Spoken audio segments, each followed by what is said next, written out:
પંચમહાલ જિલ્લામાં ગુજરાત રાજ્યના અલગ અલગ ગામોની સાથે બહારના રાજ્યના યુવક યુવતીઓના લગ્ન નોંધણીના સર્ટિફિકેટ આપ્યા હોવાનું મસમોટું કૌભાંડ સામે આવ્યું છે,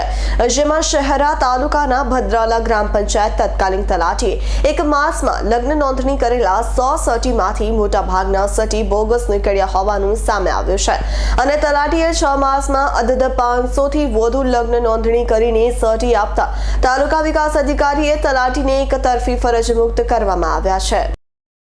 પ્રેમ થયા બાદ યુવક યુવતીઓ માતા પિતાની પરવા કર્યા વગર ઘરેથી ભાગી જઈને લગ્ન કરતા હોવાના અનેક કિસ્સાઓ સામે આવતા હોય છે,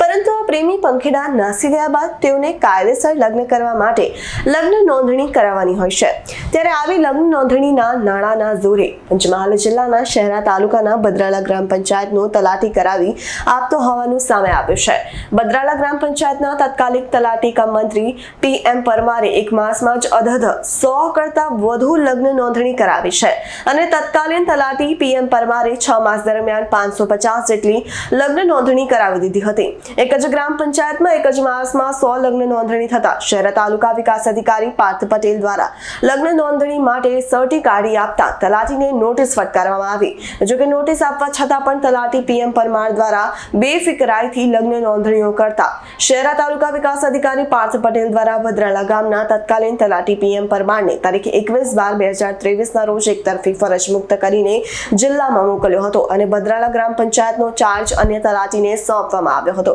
ત્યારબાદ ઇન્ચાર્જ તલાટીએ ગ્રામ પંચાયતમાં થયેલ લગ્ન નોંધણી બાબતે તપાસ કરતા તત્કાલીન તલાટી દ્વારા કરવામાં આવેલ 530 લગ્ન નોંધણીઓમાંથી 70% રેકોર્ડ મળી આવ્યો, જેમાં મોટા ભાગના લગ્ન નોંધણીના સર્ટી ગુજરાત રાજ્યની બહારના રાજ્ય જેવા કે ઉત્તર પ્રદેશ, કેરળ, મહારાષ્ટ્ર, રાજસ્થાન અને મધ્યપ્રદેશ સહિતના રાજ્યમાંથી ભાગીને આવેલા યુવક યુવતીઓનું હોવાનું બહાર આવ્યું હતું। આમ તત્કાલીન તલાટી દ્વારા સરેરાશ રોજના 3 લગ્ન કરાવવાના નાણાં લેતા હોવાનું જાણવા મળી રહ્યું છે અને જ્યારે લગ્ન નોંધણીના સર્ટી યુવતીઓના માતા પિતા પાસે આવે ત્યારે યુવતીઓના માતા પિતા અથવા સગા સંબંધીઓ શહેરા તાલુકાના ભદ્રાલા ગામે તપાસ કરવા દોડી આવતા સ્થાનિક ગ્રામજનોના જણાવ્યા અનુસાર રોજ બહારથી લોકો પૂછપરછ કરવા આવતા હોવાનું પણ જાણવા મળ્યું હતું। ત્યારે શહેરના ભદ્રાલા ગ્રામ પંચાયતના તત્કાલીન તલાટી PM પરમાર દ્વારા લગ્ન કરાવતી સિન્ડિકેટર સાથે સંપર્ક હોવાથી આ તલાટી જ્યાં હોય ત્યારે લગ્ન નોંધણી કરાવવા પહોંચી જતા હોવાનું જાણવા મળે છે।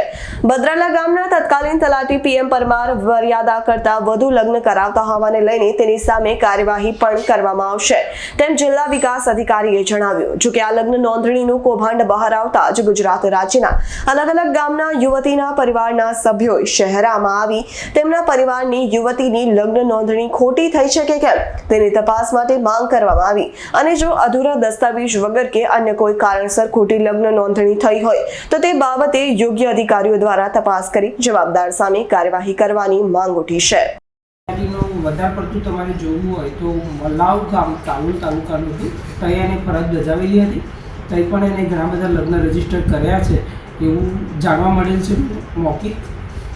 અને એ તારી એ હાલમાં ગોગંબા ગામ કામ ફરજ બજાવે છે, ત્યાંના ટીડીઓ જોડે મારી ચર્ચા થતાં ત્યાં પણ એને લગ્ન નોંધણી કરેલી છે। હાલમાં ઘણા બધી લગ્ન નોંધણીઓ હાલમાં ત્યાં પણ કરી છે એવું મને જાણવા મળે। આ સમગ્ર મામલે સાહેબ હવે કયા પ્રકારની કાર્યવાહી થશે? આ સમગ્ર મામલે તો આ જે એની જોઈએ તો આ સમગ્ર મામલાની અંદર માન્ય ડેપ્યુટી DDO સાહેબે તલાટીઓના સુપ્રિન્ટેન્ડન્ટ તરીકે કહી શકીએ તો એની અંદર એના વિરુદ્ધના જે પુરાવા એમને મારા જોડે માગ્યા હતા એ બધા પુરવાર કર્યા છે અને મેં તો આખી દસ્તાવેજ એના નોટિસો એને બીજી એકતરફી છૂટો કર્યો એ બધું મેં પુરવાર આપ્યું છે અને એમને મારી જોડે જે લગ્નનું રજિસ્ટર માગ્યું છે એ પણ હું એમને પુરવાર કરી દઈશ। મારી જોડે જે હાલનો સાથી છે એ બધા પણ એના ઉપર આગળની યોગ્ય કાર્યવાહી થાય એવી આશા છે। ઇકબાલ શેખનો રિપોર્ટ S9 ન્યૂઝ પંચમહાલ। અમારી તમામ માહિતીથી અપડેટ રહેવા માટે જોડાયેલા રહો S9 ન્યૂઝ સાથે।